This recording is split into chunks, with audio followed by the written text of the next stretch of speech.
Menghukum tanpa kekerasan. Berikut ini adalah cerita masa muda Dr. Arun Gandhi, cucu dari Mahatma Gandhi. Waktu itu Arun masih berusia 16 tahun dan tinggal bersama orang tua di sebuah lembaga yang didirikan oleh kakeknya yaitu Mahatma Gandhi, di tengah-tengah kebun tebu, 18 mil di luar kota Durban, Afrika Selatan.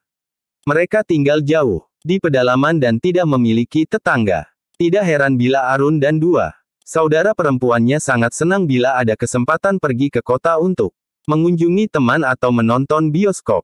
Suatu hari ayah Arun meminta Arun untuk mengantarkan ayahnya ke kota untuk menghadiri konferensi sehari penuh. Dan Arun sangat gembira dengan kesempatan ini. Tahu bahwa Arun akan pergi ke kota, ibunya memberikan daftar belanjaan untuk keperluan sehari-hari. Selain itu, ayahnya juga minta untuk mengerjakan pekerjaan yang lama tertunda, seperti memperbaiki mobil di bengkel. Pagi itu, setiba di tempat konferensi, ayah berkata, "Ayah tunggu kau di sini.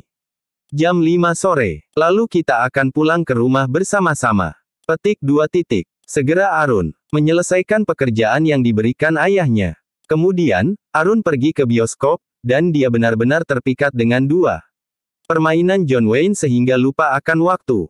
Begitu melihat jam menunjukkan pukul 17.30, langsung Arun berlari menuju bengkel mobil dan terburu-buru menjemput ayahnya yang sudah menunggunya sedari tadi. Saat itu, sudah hampir pukul 18. Dengan gelisah ayahnya menanyakan Arun, "Kenapa kau terlambat?" Arun sangat malu untuk mengakui bahwa dia menonton film John Wayne sehingga dia menjawab, "Tadi, mobilnya belum siap sehingga saya harus menunggu." Padahal ternyata tanpa sepengetahuan Arun, ayahnya telah menelepon bengkel mobil itu. Dan kini ayahnya tahu kalau Arun berbohong.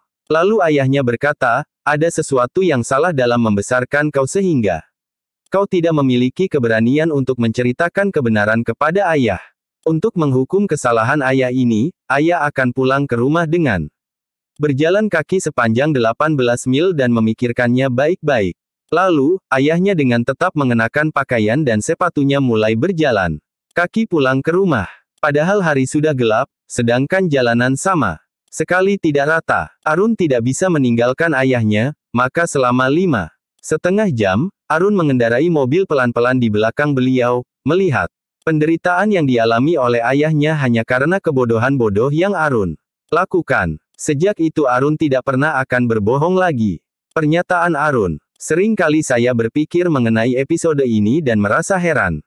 Seandainya ayah menghukum saya sebagaimana kita menghukum anak-anak kita, maka apakah saya akan mendapatkan sebuah pelajaran mengenai tanpa kekerasan?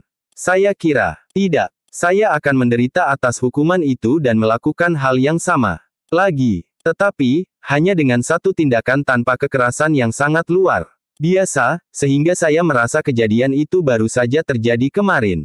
Itulah kekuatan tanpa kekerasan. Kisah seekor belalang. Seekor belalang telah lama terkurung dalam sebuah kotak. Suatu hari ia berhasil keluar dari kotak yang mengurungnya tersebut. Dengan gembira ia melompat-lompat menikmati kebebasannya. Di perjalanan dia bertemu dengan seekor belalang lain. Namun dia keheranan mengapa belalang itu bisa melompat lebih tinggi dan lebih jauh darinya.